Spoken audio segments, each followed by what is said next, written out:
Epistles and Thoughts of Nkrumah. And in this conversation, we will be looking at, the speech that was made on 1st May 1963 during the destruction of the Organization of African Unity. And I have here Akofa Dawson and Nasiba and my other colleagues here as well. So we'll be delving into these conversations and see the relevance of the speech made then in 1963 and the connection that we have it in our present day. So if you look at our present day, what are the things happening? If you look at our present governance around Africa, what are some of the things happening and how the speech do connect to it and the way forward for Africans as well. I have always said that the conversation starts with as individuals, then it gets bigger. So once we start these conversations, what's the way forward for us, as Africans?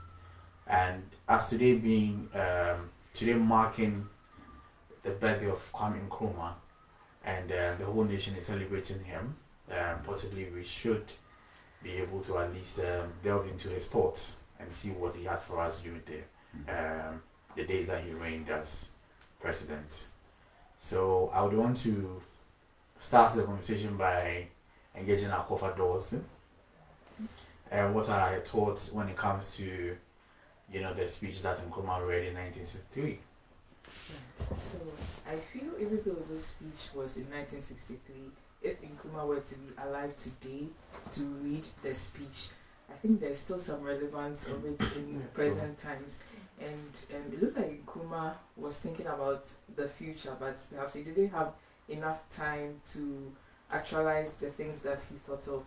Because even in his short period of time that he was leading, the things that he was able to do that we are still benefiting today, like the Akosombo Dam, which is attributed to him.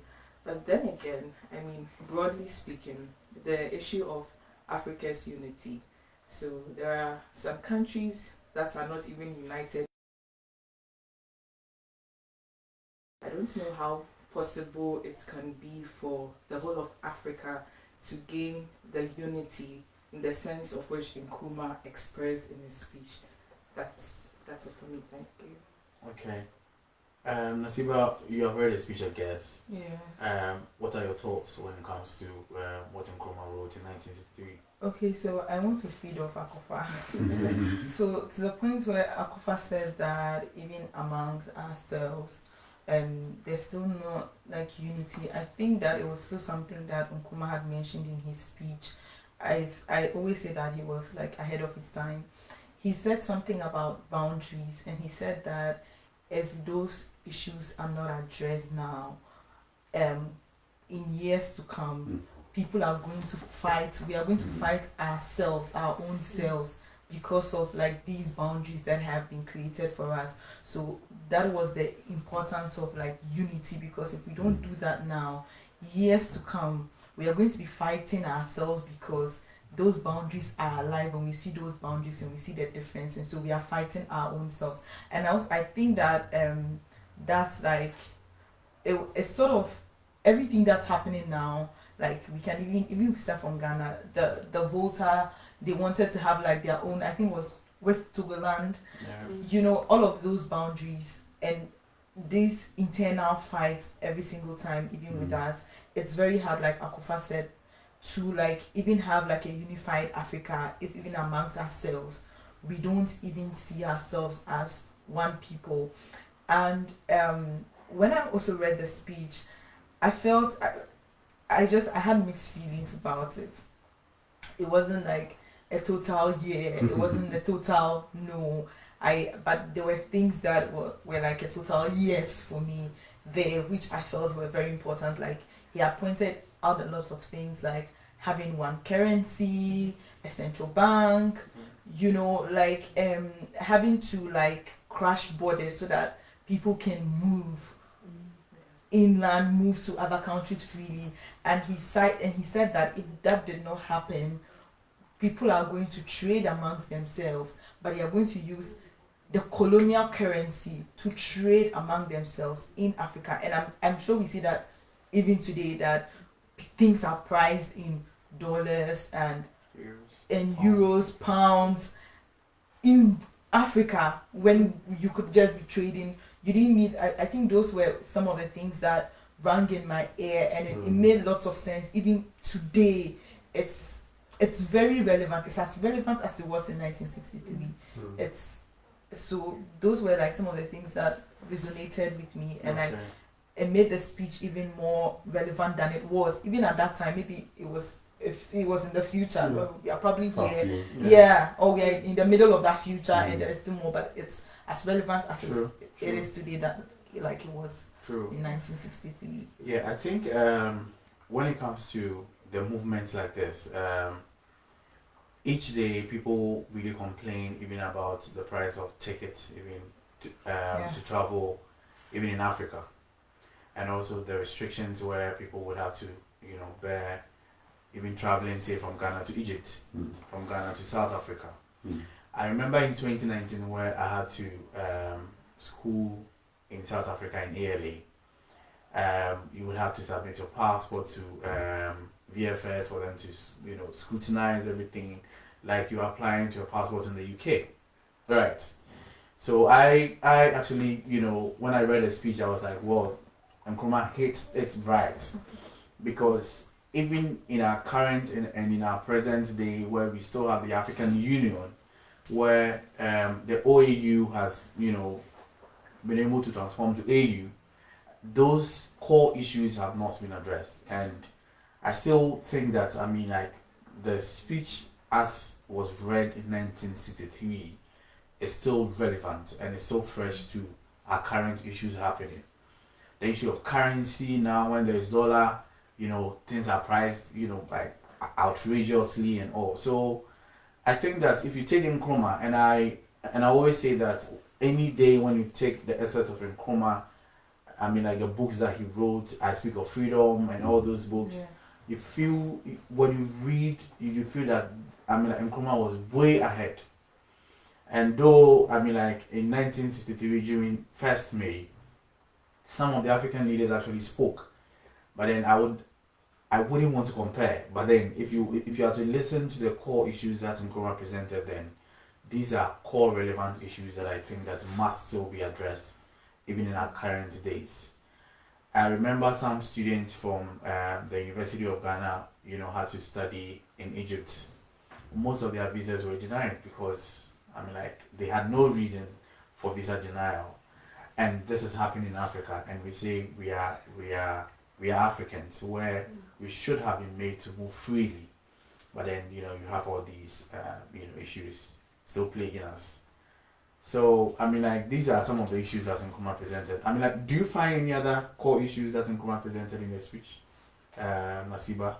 He talked about beyond. First, I always don't call it a speech, I call it a plea. Because it sounded like a plea. It was very actionable. He said, let's not leave here without putting in the structures to make this possible. Beyond the currency bit that he talked about the currency and the movement. He mentioned something about in unity. And that was when I began to understand the sort of unity that Kwame Nkrumah was coming from. In unity, we're supposed to have sort of like an African, he used the word for it, cabinet, something like, for lack of Federal Africa. yes, sort of, with a capital. I think he had suggested Congo, now Congo. Then that's now Congo. I try to think about it, sort of try to even action it today. I don't know how possible that sort of. It sounded very chaotic governance for me. I don't know what everyone thinks, but it sounded like a chaotic governance. Even though the idea was good, it sounded very idealistic to have a full continent. And for me, it also rang as though people would say Africa is a country, as opposed to Africa being a continent with countries. But that was one thing about the speech that sort of didn't, it just. And another thing that he also mentioned that also rang, he said that Africa was one of the richest continents. In fact, at that time, emphatically, he said Africa is the richest continent, and most of the precious minerals, especially, I mean, he mentioned Congo because a lot of the phones, I mean, today it comes from Congo. He'd mentioned Congo as one. He didn't even mention Ghana at all, but yes, he did mention Congo. He did mention some other African countries, and that was the reason why we're supposed to be we're supposed to have like that sort of unity. But the idea of having that sort of unity and have like a capital in Congo, it didn't do it for me. But the one that did it for me, I think there was another speech. It was in Ethiopia. I think it came from the then head of state for Ethiopia.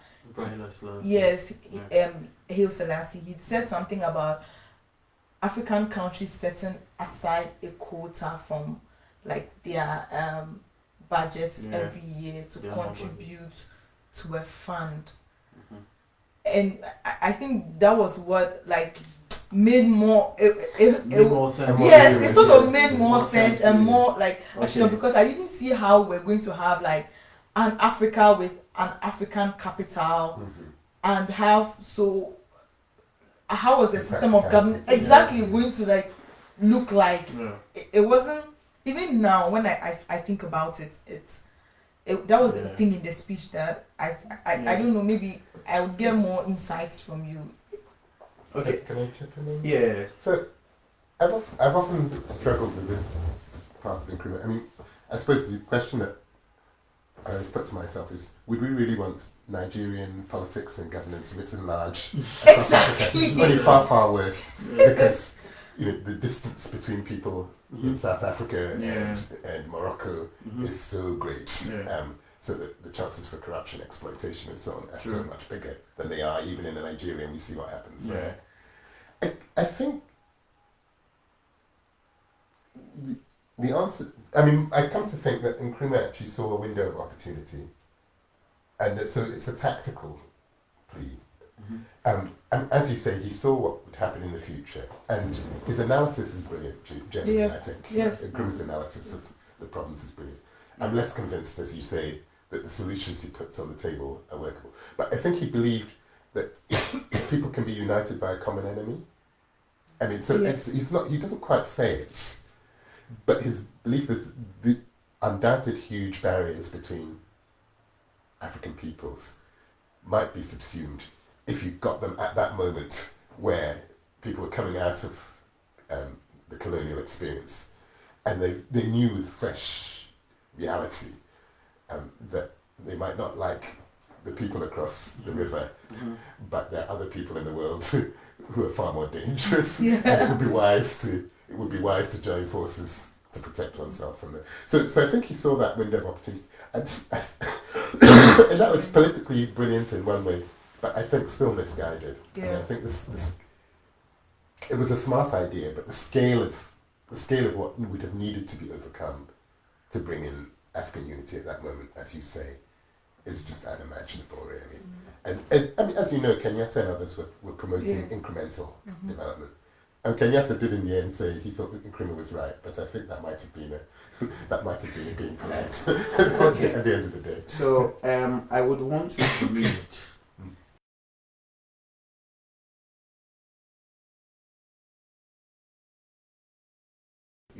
that we have. So he says that our continent is probably the richest in the world for minerals and industrial and agricultural primary materials. From the Congo alone, Western firms exported copper, rubber, cotton, and other goods of the value of $2.73 billion in 10 years between 1945 and 1955. and South Africa, Western Food mining companies have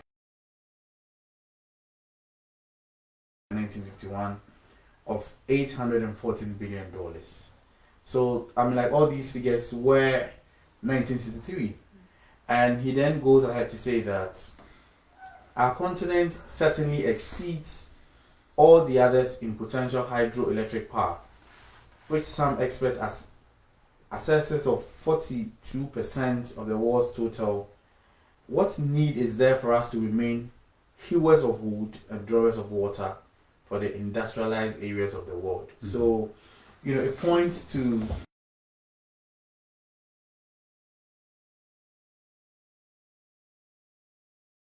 we're the richest in the world, and I still think that I mean, like most of the things that he does refer. We still export cocoa. We still export gold.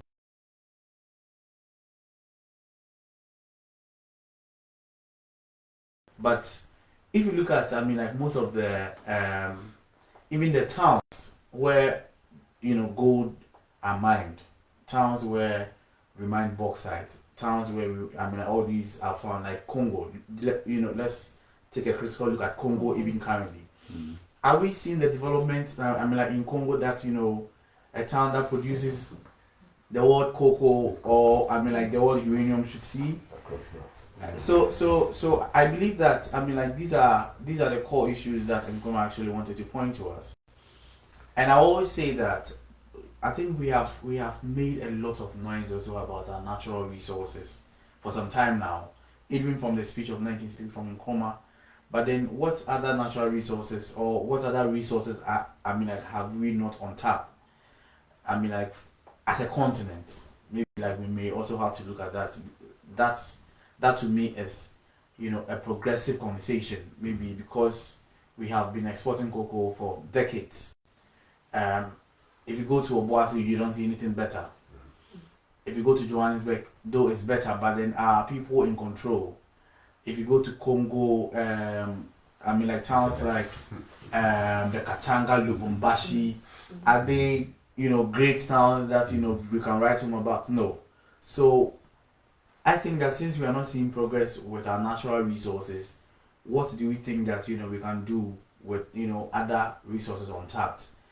And to me, I think it's our young population. Maybe you may also have a different idea. Maybe Akofa would want to say something. Bringing it home, maybe Congo is too far to visualize, but even Akwatia, where I grew up, Akwatia there's a diamond mine in Akwatia, but when you go to the town, it's like a shadow of itself, and so the rural-urban migration, it's actually because the younger generation don't see what they can do to contribute, or what they can get from the community as it is. So it's like most of us have left, here I am, and we are trying to make something for ourselves and then go back home and try and develop our town. So yes, and then again, yes, I absolutely agree with you that Africa's blessing now is our youthful and burgeoning population. And I'm just hoping that as we didn't manage our natural resources well, we do not mismanage our human resource as well, because there is also that risk that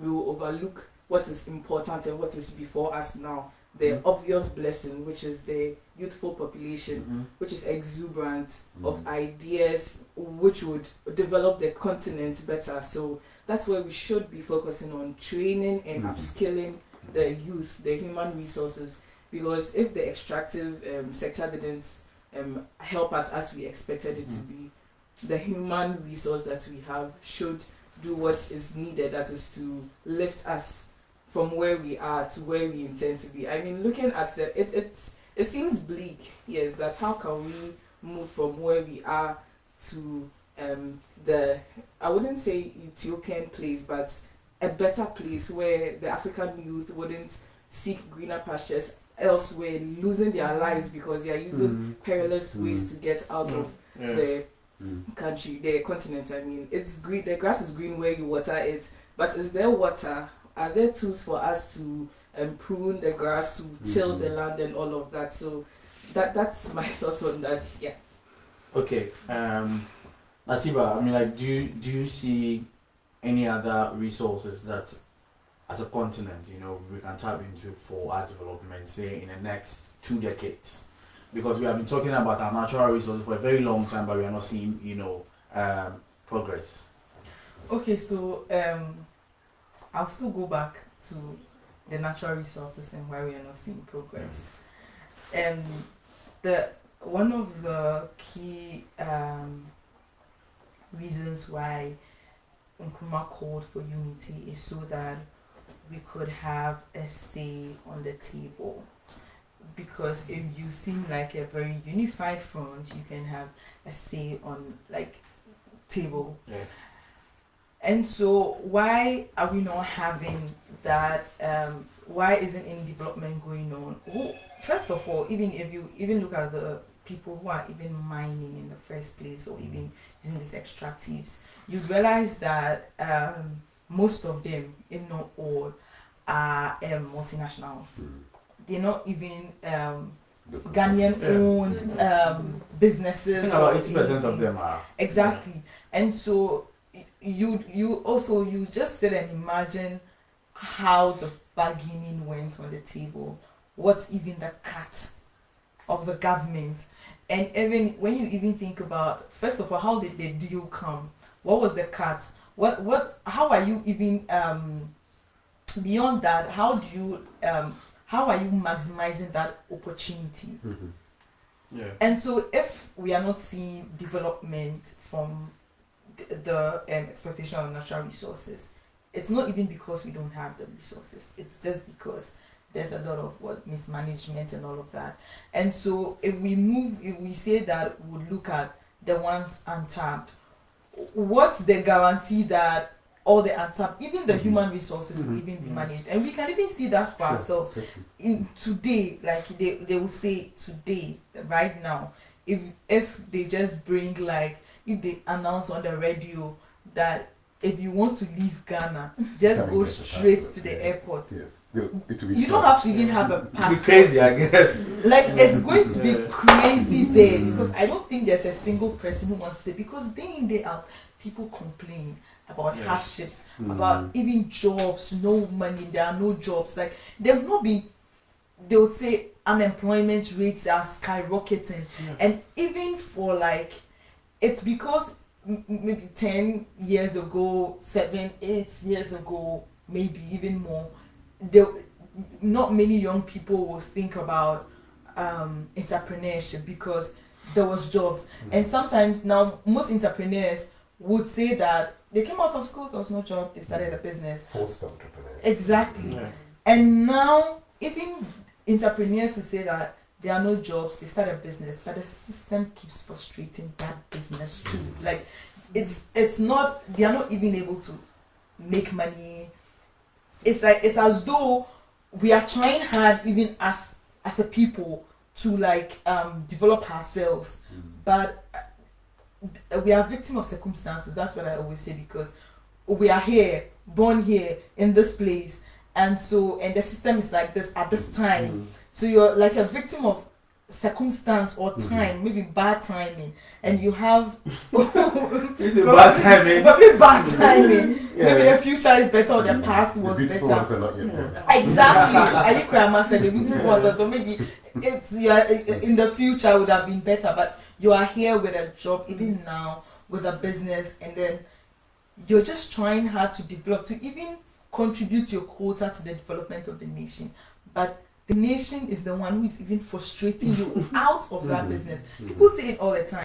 If you even cast your, we look at our neighbors who are not so our neighbors, Nigeria, who is 2 countries away from us, but we look at Nigeria and we say that people leave, doctors, lawyers, they leave their jobs, they travel and they go and be aides, taxi drivers, whatever it is, doctors, and they are happy because it's not as though it's the best place, but for them there's an enabling system, as opposed to having to live and be in Nigeria, where the system, even in Ghana, everybody wants to live. Every single day they talk about it. Every time there's hike in price, they talk about it. So so I think that Nkrumah put this right, and I always say that he actually foresaw the future, then. So if you look at what's happened in Sri Lanka, I mean, and I think for the past, say, 2 years, people have risen against government. You know, you always see people, I mean, like on the street and all. And I think Nkrumah put this, you know, very perfect. And he says that the movement of the masses of people of Africa for freedom from that kind of rule was not only a revolt against the conditions which it imposed. Our people supported us in our fight for independence because they believed that African governments could cure the ills of the past in a way which could never be accomplished under colonial rule. If therefore, now that we are independent, we allow the same conditions to exist that existed in colonial days, all the resentments which overthrew colonialism will be mobilized against us. And if you read a bit of history, how the people stood against colonialism then, looking at even 1948 riots where chiefs even joined in the the fight for freedom. Mm-hmm. And Nkrumah is saying that they did that because they believed that with an African government, things will be better. With an African government, there will not be increase in prices. With an African government, possibly they may not see unemployment. Because those days, most of the big institutions were managed by whites. Mm-hmm. So people protested that this is our country, give back our country so that our people will work in these institutions. So if you look at almost all the ministries, most of the whites were kicked out and blacks, did occupy. And now he's saying that if we still see the ills that plagued us those days in our current societies, the same forces that we use to fight against the colonial rule will be used against us. And I feel, that is very, very clear now because of how people have risen against institutions and government. If you look at what's happening in, Nigeria, I think last 2 years ago, people are always on the street protesting against government. So that in this, in the speech of Nkrumah in 1963 actually spoke, very much. And if you are to take that, I think you can write a whole book on it. Yes. Yes. Someone is, asking us on Instagram that are we today as Africans aligned to the identities of the African unity? So the unity that Nkrumah spoke of, those ideals and those identities, are we today aligned to them? If you look at what is happening in Africa, are we, trying to align to? Yeah. There's a revealing point, I think, in the quote you just said, where he talks about the people rising against us, and you realize he's left the people when he says that. And one of the problems with, to me, of Nkrumah's agenda for African unity is it's an elite's agenda. If I'm a farmer in a village, the fact that I have a common currency with someone in South Africa is absolutely of zero interest, completely of zero interest. If I'm a ruler, it's jetting around here and there, going off to Congo to make decisions about Africa and so on. It's nice to be able to have a single currency. Okay. Totally irrelevant. For the average smallholder farmer, which is still 40% even now of our population, it's about being able to produce enough food for your family and so on to have on the table. And unwittingly, Nkrumah reveals that his own thinking has left that of the masses. And that is the root of the failure, in my view. He articulated the challenges very well, but he wasn't able to articulate a solution that was meaningful to the average African, as opposed to the elites. And it's still true. Pan-Africanism is something that the Accra Chatterati talk about. It's not a big deal out in Sweden or Pan-Africanism really why? I have more concrete local issues to worry about. Okay, so Akofa, do you think that we are sort of aligned to the ideals of the African Union now as we speak? Well, one clear example: why do you need a visa to travel to another African country? That to me, if we are aligned, then these barriers that restrict movement of even people, if till they are removed and there is freedom in movement Yeah. of people and goods to bolster the economy of Africa. I don't think we are there yet because, well, I'm trying to understand why it's working in some parts of Africa and it's not working in others. Ghana to Nigeria, I don't need a visa. It's almost like going from Accra to Kumasi. It's just seamless. As ECOWAS, I guess. Yes. Yeah. So if it's working here, that means it can be replicated on a larger scale. True. So till that is done, maybe it's just pockets of people in Africa who are trying to align to that African unity, but not the whole of Africa. Okay. So someone asked again that common continental planning for the industrial and agricultural development of Africa is a vital necessity, as Nkrumah says. We asked that, how long do you think it will take for Africa to unite on the same page of governance and social development when it took us, when it took us years for us to be able to establish the AFTA, and which was spoken about in the speech in 1963. Because if you read a speech in 1963, as Nkrumah says, he talks about common continental planning for industrial, and the development of agriculture in Africa, and that is what we have been able to establish. That was like last 4 years or 5 years ago. That's after. So Please, it's not really in place. Yeah. The paperwork is there. Anyway, after. I work in business. It's not operational by miles. Oh, really? No. With the after. Yeah, there are miles of regulatory things you still have to satisfy. So you cannot just go and take your goods to another African country now. Please don't think that. Okay. You'll be arrested. I see. So it means that even after was establishing. Okay. That's where we are. So we have started the process. Yes. But then whether we'll get there. Yeah, but then we established after in 2018. So it means that it's taking 4 years. Yeah. It's still moving slowly. Very slowly. Well, when Nkrumah talks about it in 1963. But you see, this is the difficulty. Nkrumah is brilliant at articulating a vision. Yes. He's brilliant at articulating the problems, which mean the vision is necessary. Yes. The stuff in the middle is just missing. I see. Totally missing. And the stuff in the middle is what is needed to make it happen. Okay. So you say, honestly, common continental planning. We've had development plans for Ghana for 20 or 30 years now. You can go and find them on the shelves. Yeah. Has it resulted in Ghana being a well-developed country? No. It's not just about planning. When this is the vision of the elite, the guy at the top. Okay. I just dictate. This is how it will work across the continent, and then I'll issue a few instructions, and it will all happen. Whereas if you're in the nitty-gritty, it's not like that, and you need to build. You need to build the incentives, the commitments, the integrity, the communities of interest.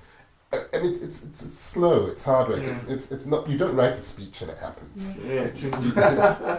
Okay. So brilliant in many ways, but the middle is missing, and in a sense that's why he lost power in the end. True. He was still articulating great ideas, but the masses, people disagree on this. They'll talk about the CIA and so on. My dad was unable to pay university staff for years because there was no money. Okay. And that's what people come down to, as he said himself, the same difficulties we had under colonialism. Let's try something, let's try a different face, maybe it will work better. True. Okay, so I think I would still want to come back to my point about the untapped resources. So I am of the firm belief that we have been able to talk about how rich we are as a continent. From 1963, as Nkrumah talks about it, and now we are still talking about it. Ghana is the second largest, gold and cocoa producer, of the world. But then, are we seeing the benefits of it? What are we doing with it? And we keep talking about these things. I actually believe that maybe in the next decade, our best natural resources will be our youth. What do you think? That's my thoughts. If there are youth to be the resources, if there will still be any youth to be the resources. Okay. Run away. Okay, so this is actually it. there are clear statistics that shows that in the next decade, our population will be, I mean, like the average age will be like 19 years. Yeah. You know, It's less in than Africa. 21 already. In Yeah. Ghana, as you know. And I think currently we are doing around 24 years. Africa. Yes, that's the whole Africa. Mm. If you take China, for instance, I mean, the next decade, China will be, the average age will be 40 years. If you take Europe, the average age will be 35 years. So it means that if you take all these continents, the working population or the working continent will be Africa. Don't you think that, I mean, like, this is actually a very great untapped resources? Because 19 years average age, that means that, I mean, the continent is very young. 48 years average age across Europe and China, 35 years. Mhm. Don't you think that, I mean, like, that during that period, I mean, like, their development in terms of human resources But will be retarded? Go and talk to Ghanaian young people and see if they feel that they're a powerful resource that is doing a Exactly. lot. I was They don't feel going that. to say that Okay. the Ghanaian youth, and also, you know, sometimes we say, like I always say that we say that the youth will do better, Mm. or the next generation of leaders coming from the youth will do better. Okay. If you just talk to these next generation leaders, you would even be very sad than you are sad now. Yeah. Well, why? And Why that's do you true. say so? It's So university politics is more corrupt than Okay. national politics. for example. exactly. Much I It's more. see. I see. It's the roots. It's the roots. It's what they see. Is what is there. And you know, sometimes we also forget. We just think that the next generation of youth are going to come like a revolution and sweep us, and then we're going to start afresh again. No, they are going to come and dip themselves in an already existing system. Okay. And what's the already existing? In fact, they've already started from university politics. Mhm. Even senior high school, it will soon get there if it's not in other schools already. It's already there. It's what they see. It's how they understand these things. And it starts from, like, sometimes it's, maybe most times it's an attitudinal problem. It's what you see, what's already there. Because I'm not sure that they will always say if you can't beat them, you join them. I'm not sure that you're going to somebody, there will be people on the other side who will be saying, let's do this. Even now, people will say, I was very patriotic at first, but I think even now, I have also given up, and I think that I should also think about myself, because it's in the way things are going. And so if if older people are not doing better, what makes you think that younger people who are growing and learning from older people would even do better? Okay, so let's also look at this. In the world, when we talk about doctors, people talk about Cuba, and people talk about other great nations where possibly they need advisors and all. Then they export these people. Don't you think that possibly when we start training our people, I mean, like our young people, we can also do that? And sometimes if we talk about migration problem or brain drain, I also look at this on the other side, because I think in 2020 about 5,000 nurses left Ghana, and these people could have stayed and worked. I totally understand that most of these people who stay in Ghana to work as nurses actually don't even get placement in the hospitals to work. So it means that there are excess of nurses that possibly we are not looking at. So they travel and Is go it an outside. excess of nurses, or have we not organized ourselves well enough to make use of that resource? Well, I mean, like, so Because there's plenty of health needs. yes, Exactly. in Ghana, but we actually do not have the hospitals for them to even occupy them, right? There's lots of community. Lots of health community. facilities and so I on. think because nurses are always, even those Okay. in the hospitals are always asking for better conditions of Okay. Sure. Okay, so once we are looking at that, maybe like 5,000 nurses in 2020 alone, right? If you look at our GDP, remittance alone contributed to about 4% to our GDP. But it's falling because But- it's the older Ghanaians abroad who can send money. Okay, My yeah. friend was a daughter of one of them. Okay, Living in London, okay, when she had the call when her mother died from the family in Ghana saying, oh, you know, Mommy used to send us remittance. Please, when are you starting? She said, you have 2 reasons to be sad about my mother's death, right?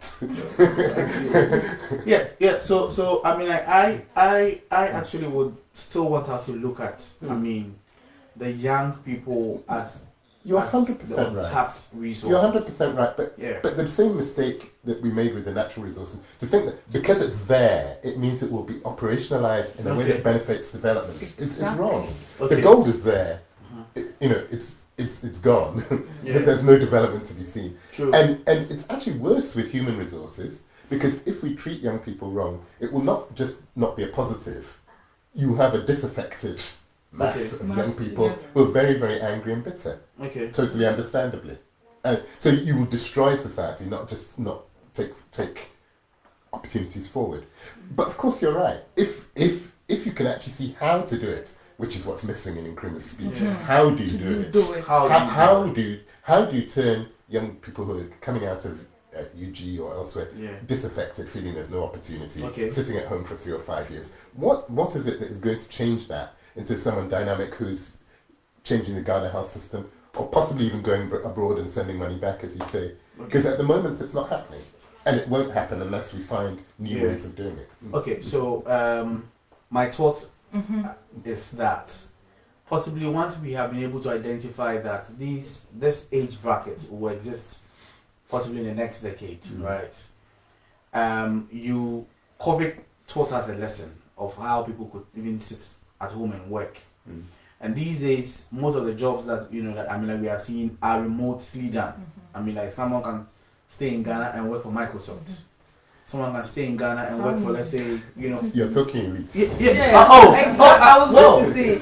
Well, I mean, so how do you see it? And that's because like I believe 0.001% of well, it still points It's an back opportunity. to, yes, It's an opportunity. Yeah, it still points back to the age bracket that I'm, talking about. Because if we still have our young people, those industries there, because there are people who live in Ghana and would work for them, right? And they will pay taxes and they will do this and they will do that, and that we have that revolution, and that we have new ways of doing things. I'm not 100% convinced on the paying taxes point. Okay. Well. Yeah, well, so I mean, Nkrumah identifies, like, these problems as great analysis. I mean, like, great idea.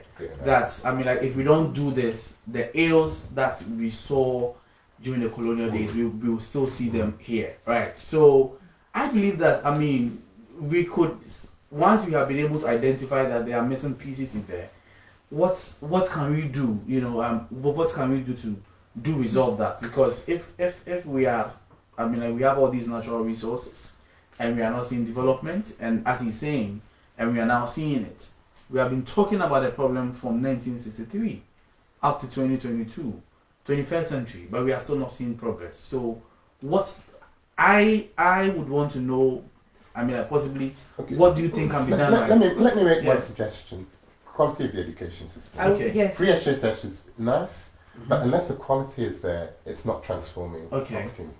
So if we can find ways of changing the quality of the education system so that young people come out. They are now introducing STEM. What do you think about that? So let me tell you the problem of STEM.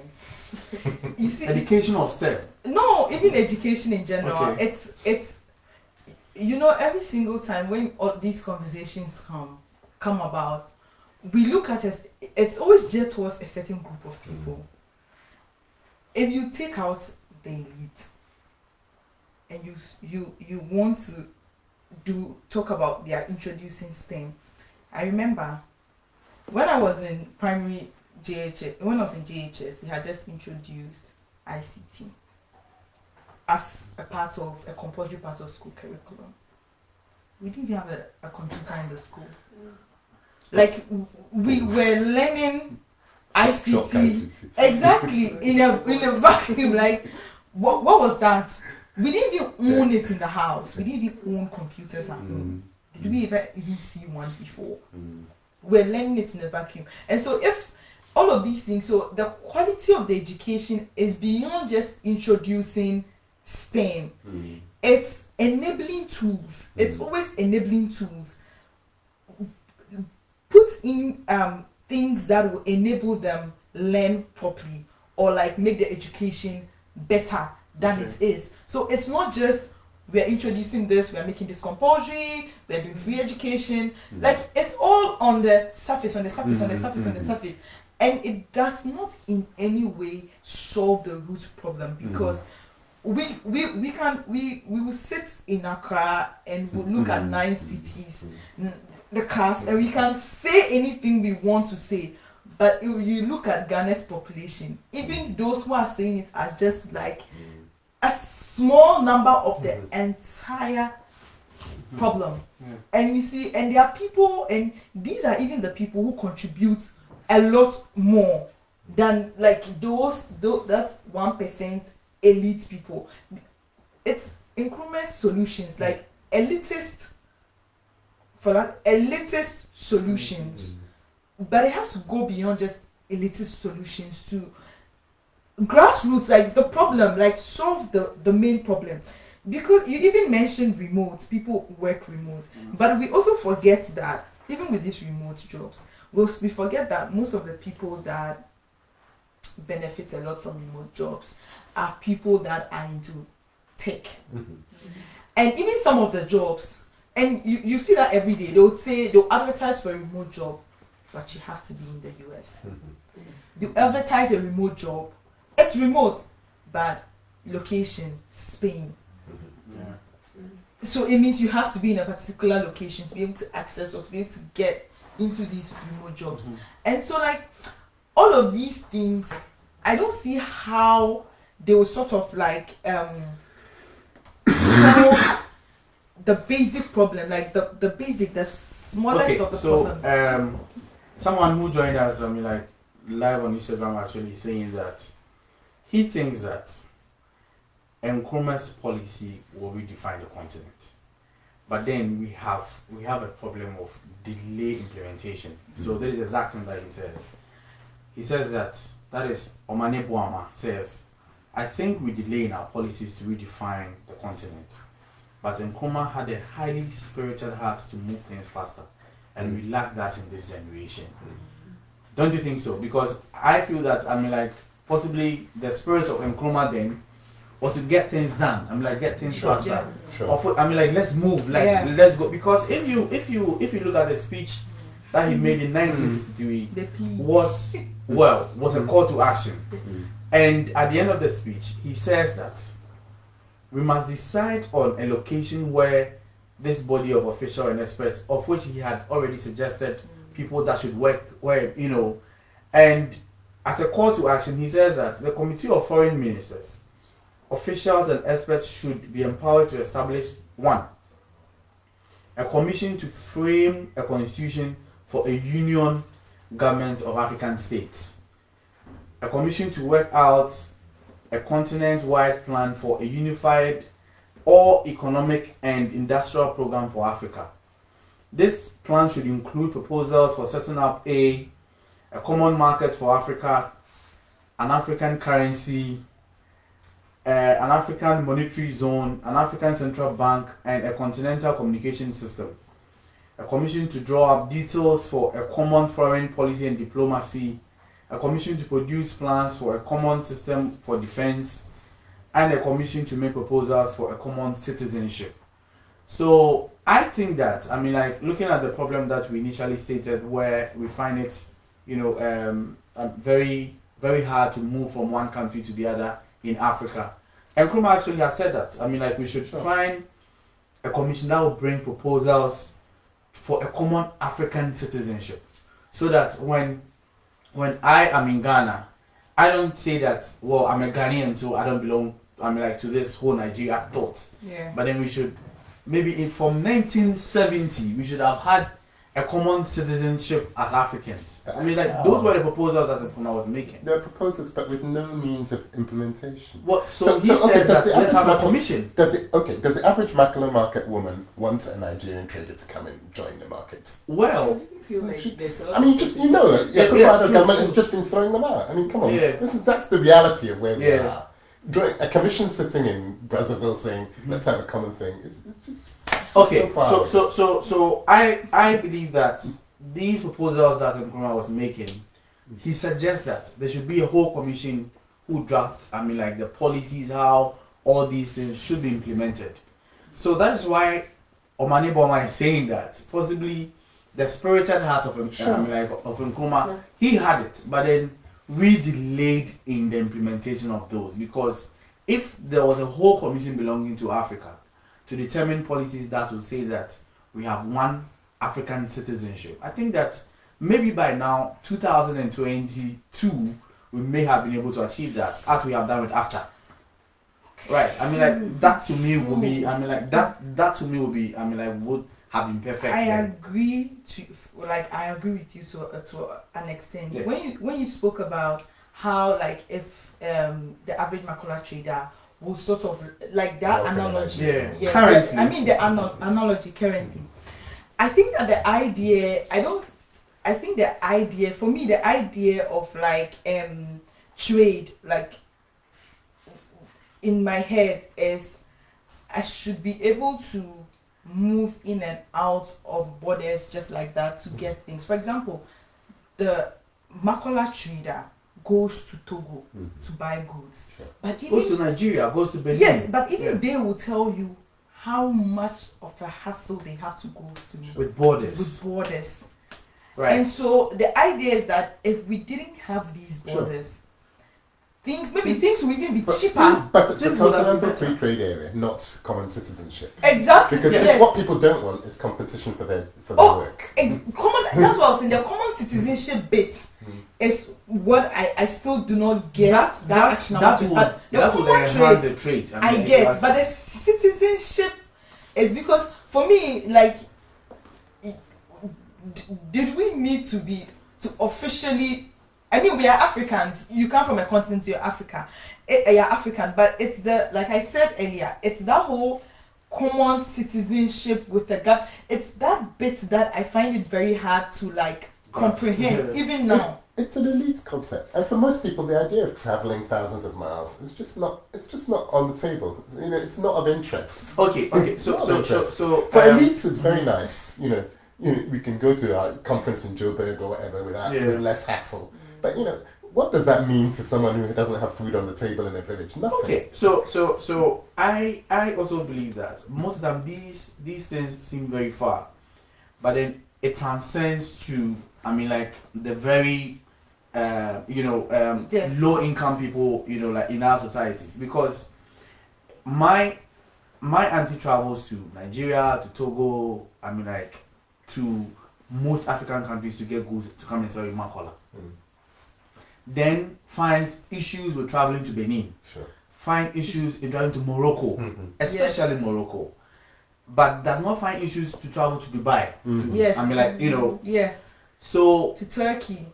Because we do not, our currency here and the dirham, which is in Dubai, is different. Most of the things that she will bring in will be priced very high, because she would have to calculate airfare, and all of those expenses. other things that will definitely affect the price of the thing. But then if we had a common citizenship, we had a common currency, that, I mean, you travel across, just like Benin, I mean, like, without having to go through, I mean, like, issues of visa before you go to Morocco. I don't think the citizenship and the free trade are mutually inclusive. See, free trade is more beneficial for average people. But Citizenship is beneficial for elites because they're not afraid of competition. Yeah. You're at the top. You don't care. You're going to be fine. Yeah. And it's nice to be able to go elsewhere. Yeah. If you're at the bottom, you really don't want lots of other people at the bottom coming in to compete. Okay, so I think I love this because... But for trade, there is a benefit. But it's So still... Nkrumah was right. No, but of course he Nkrumah is right. was right, but also you don't need... I don't need citizenship to be able to go to South Africa without a visa. I didn't need citizenship to travel to Nigeria without. Okay. So we don't have to have... They are not mutually inclusive. Like, they don't move together. Okay. Some of the things are... We can have the trade. But you see, it's Nkrumah wants the big... He jumping to the big Yes, solution so at the end. It's that The citizenship stuff in the bit. middle is just not there. Yeah, so that's why he's telling you that let's have a commission that will look at all these proposals, all these policies. Maybe if we have started implementing them by, I mean, like that. The Did people citizenship want bit. to? Did people want to implement them? You know, Well, I mean, so those are the borders that he speaks about. that we will definitely have borders that was turned against us. Even the Right. leaders at that time, because I remember that I think Ghana at 40. When Julius Nyerere spoke at Ghana at 40, he made mention of like he's apologizing to Nkrumah because he was right. because yes, but he also said that Nkrumah did not like most of the leaders there, like Nkrumah did not recognize the suspicion among the leaders there even at that time. Yeah. And it's exactly what he speaks about you having to want competition because even all of them are seated there, but like I just gained independence and I want Why should to I give up power? Exactly. Why should I give up power? Particularly to Nkrumah. As you say. Exactly. Why should I give up power for a but then- central government? But then At the time, was of he- what benefit? Was he clear that he wanted to leave? No, Nkrumah didn't have to be Well, clear. he said he didn't want to, but people didn't believe him. No, he didn't say Nkrumah. Of No, course, he said he didn't want let's to. give him benefit. He didn't I mean, like, say he wasn't let clear the that I capital want be to be Accra. No. Let's give Yeah. him benefit. But if we all want to be How very do you clear know? and honest. No, if we all want to be very clear and honest. If you look at all the leaders and if you look at Nkrumah that was there, if you want to choose like a leader to action Of this, course he was because very Nkrumah sort of was instrumental Yeah. in people's independence. Even he alone as a person was instrumental to other countries' Okay, independence. so, Even Guinea, that was so there. the day of also, we want to ask. He says I should ask Akofa and Nasiba. Did Nkrumah have a goal to cure gender and tribal braids issues in Africa? Why is he asking Nasiba and Akofa? Gender. Gender. Gender is not woman. Well, I mean, like, so he says, I mean, like, I should ask you whether you think that Nkrumah, I mean, really had a goal to cure gender issues I mean, like, You might just In have Africa. thought your views are more interesting. Okay, Akofa In is the the beginning. beginning, I mean, he starts off as your excellencies, Yeah. colleagues, brothers, and friends. yeah. So now I'm thinking, is it that there were no women seated in that conference when this was happening? Because usually we know the personal assistants, the executive assistants of these heads of state are women. Okay. So why didn't he even address women in the beginning? And then again, on the how. So Nkrumah talks about why and what. He doesn't talk about how. So it looks like he was thinking about the overarching solution to the problems he had identified, and the nitty-gritty grassroots level, it wasn't his concern as it appears. So I don't exactly, from what we've read so far, I don't exactly see how he was thinking about the issue of gender in And the, tribal issues. Yes, and tribal issues in the implementation of the plan, and also again on tribal issues. Africa, right? When the demarcations were being done, the cultural and ethnic nuances of Africa wasn't put into consideration. True. So that's how come some countries are still fighting within themselves. Civil wars here Nigeria. and there, yeah. So did he say anything about how we can promote peace even within the countries that have been set up before we talk about the whole African unity? And how many tribes are there in Africa? And are we really going to put aside our tribal differences to think about a united Africa? What was Nkrumah's proposed solution to that? I don't see anything so far. So I don't think he was really concentrating on gender and the tribal differences. He was being more concerned about elitist things like a common citizenship, Exactly. economic freedom in the sense that there would be one currency, there would be the sole African monetary zone, a central bank and all of that. But I don't think he was really paying attention to the nuances of gender and tribal differences in his proposed solution. Okay. So I wanted to say something. I think I'm thinking about something. So currently, if you go to Rwanda, you don't. I mean, like, you are not either a Tutsi or any other tribe, but you are a Rwandan. Don't you think that maybe like the common citizenship that he was talking about was related somewhat to, to these things, like a common citizen, So that where I wouldn't come to say I'm a Ghanaian, but you are where African. yes, where I would say that I am an African, where even the start of your conversation will not be that I am an Akan, I am from Ashanti region, I am from Bono, or I am a Sisala, but rather your first call will be like, I am an African. Oh, I am Kweku. No, I am I an think African. it depends on where you find yourself. Okay. Because if you are outside the African continent and you are introducing yourself, I'm not sure you start with I'm an Akan, because they don't know who an Akan is. Yes, per yes. se. So yeah. I mean, I don't think you need a common citizenship to be able to express yourself or to identify as an African. The fact that you're from Africa makes you an African. Yes, so the but then I mean, But I don't know if you really understand what I mean. but also with that, I will still go back to your Rwandan analogy. Yeah. With that whole that when you go to Rwanda, you are like Rwandan. Yeah. Well, that's because Rwanda has seen their own fair share of like genocide. But we have also seen most of these things. No, but also the fair share of the genocide did not stem from. Of course, at first they were Rwandans. Before it started becoming, oh, you're tall. You're supposed like, oh, you're this, or you're tall, or you're fair, and so you're suited for this job. You're suited for that job. You're this, you're that, and a little of that whole segregation started, and so people began to recognize themselves as better than some particular people because of course the French were giving more credence to a certain kind of people that looked a certain way, and so that was how it started. So if you say so at first, but it's more even internal than, like for example in Ghana here, like she said, if you're out there, you would think that, oh, you just introduce yourself as but also the thing is when you're even out there and then you say, oh, I'm Ghanaian, first thing is somebody starts to speak Twi to you. And it's even weird if you say you don't speak Twi because how are you from Ghana you don't speak Twi? But even Twi is not the official language.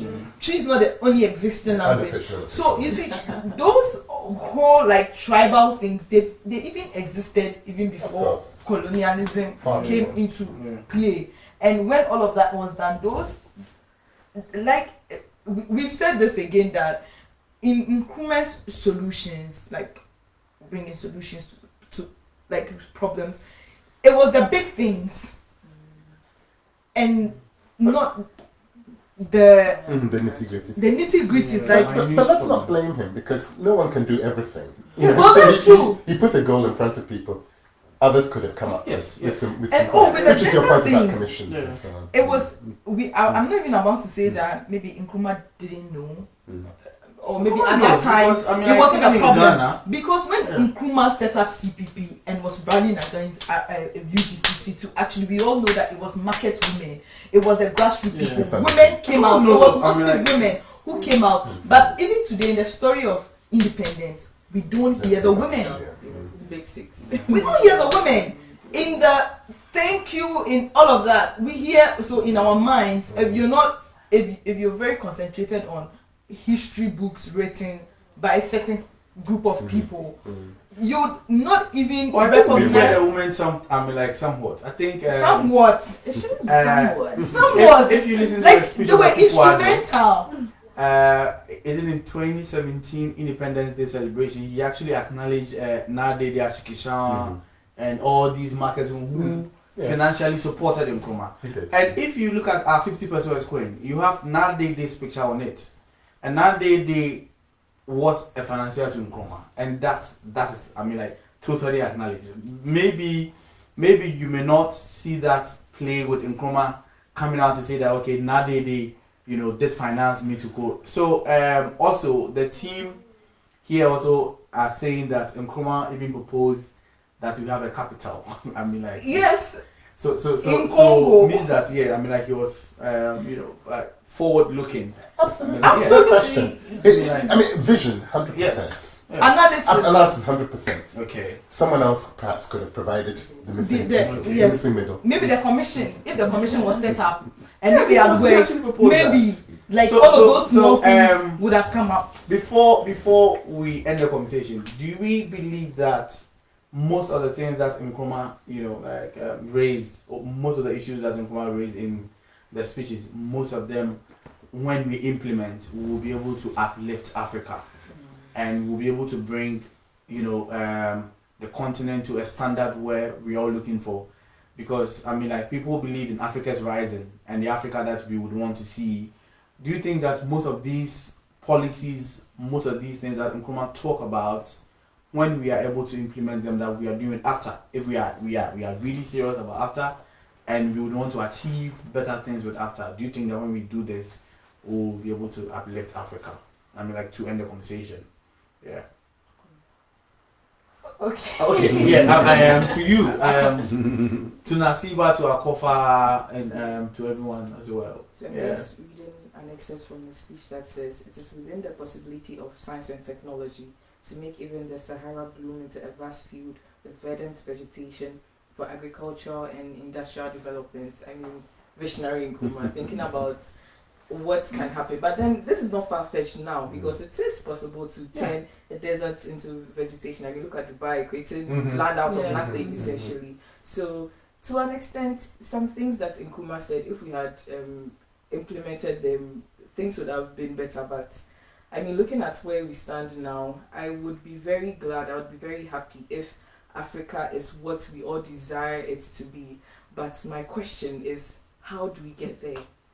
How? What do we do? How do we get there? Is it just a dream that we would keep dreaming? Because I mean... So if it's a dream, if we work towards it, will it help us, to achieve a better continent? Oh yes, absolutely. Yes. Because having a vision, and we are all working towards the vision, even aim for the how do you aim for the sky, the stars? If you don't reach the stars, at least you fall on a tree or something. This is why. Yes. So if we are aiming for a vision, we are all working towards achieving a better Africa. Even if we don't get to that ideal point, we are improving. We are getting better as a people, as a continent. So yeah. And conversely, with no vision, you go nowhere. Exactly. Yes.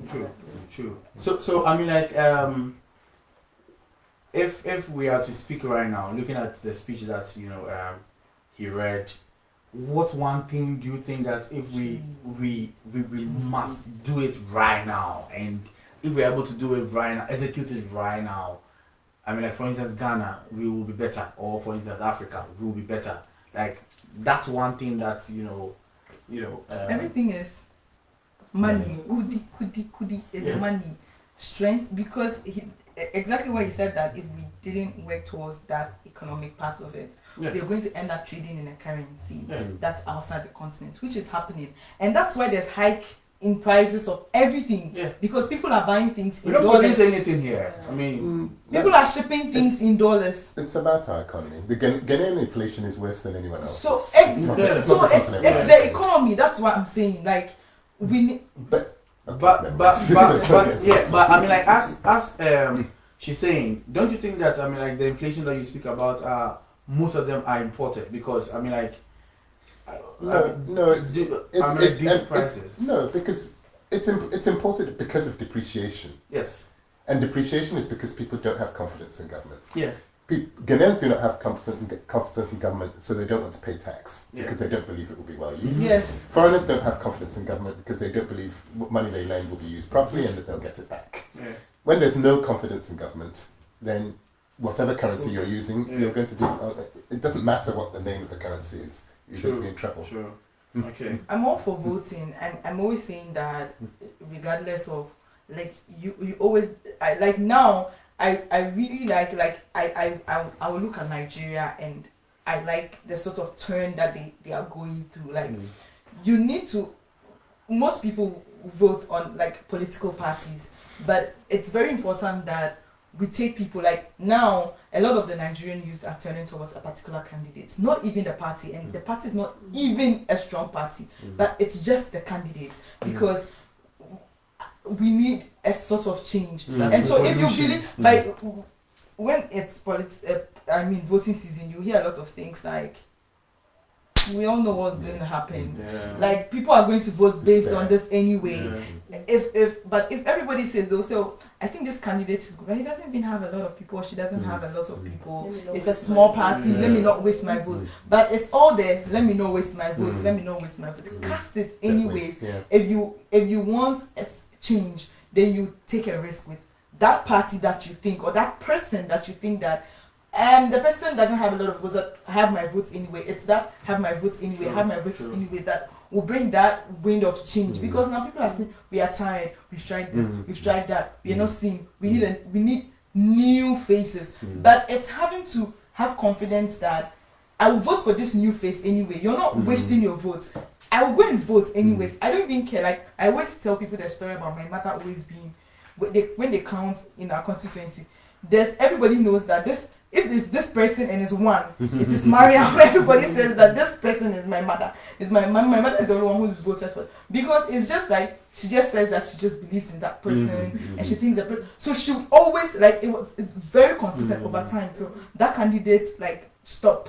Okay. Yes. Okay. So let's end our conversation by looking at what Nkrumah really proposes. An African currency, the African monetary zone, and the African Central Bank. Do you think that when, for example, we go into the IMF, right? If we had an African Central Bank, don't you think that we would have been able to turn to them rather than going to the foreign power that Nkrumah called neo-colonialism? You don't think so?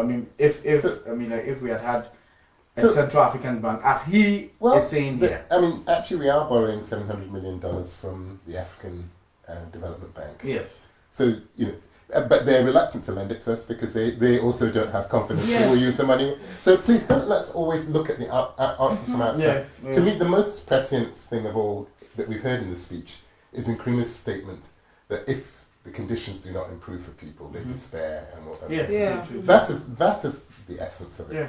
And honestly, the big Africa-wide things we're talking about may add something on top, but you've got to do the work at the bottom. True. You've got to have people having local jobs, local opportunities, local education, and so Africa-wide policies can go on top of positive movements. Yeah. But if you try and put the policy there with nothing underneath, it will just lead to cynicism, which is what we see. Yeah. We have great policies in Ghana. There are many of them. Yeah. I like it when he acknowledged the fact that the forces that we use to fight for our independence against the colonial government, if those problems still persist, our people are going to use the same forces to fight against us. But that's because he's now in power. Yeah. You see, it's not.